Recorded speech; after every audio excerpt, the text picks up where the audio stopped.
not like I like to do, right? Do your press ups in the morning, do them in the evening. Prepare your bed for the stresses of the day.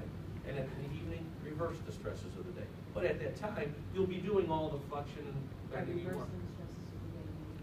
The press ups, exactly. Because our head and arms are screwed on, you know, teaching school, working in the yard, working in the garden, all those things, we always bend us forward, always bend us forward. And you're gonna be fine to do those. But the key is maintaining a balance. There's a couple examples I've used over the years. Where that jelly sits in the disc, it's the summation of how much of this and how much of this.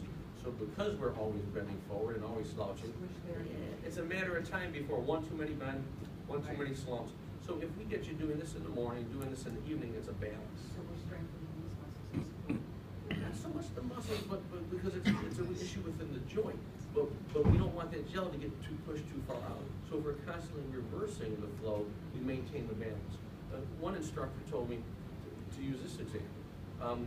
Whether or not you have pain, think of it as the balance in your checking account. So every time you do press-ups, you're making a deposit. Every time you bend forward, you're making a withdrawal. So if you're making more deposits throughout the day than you are withdrawals, you're going to remain painless.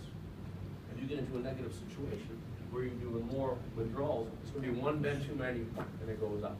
So as you just did, you're not going to get into that negative situation, because at the very least, these, and if at all possible, you're going to do it.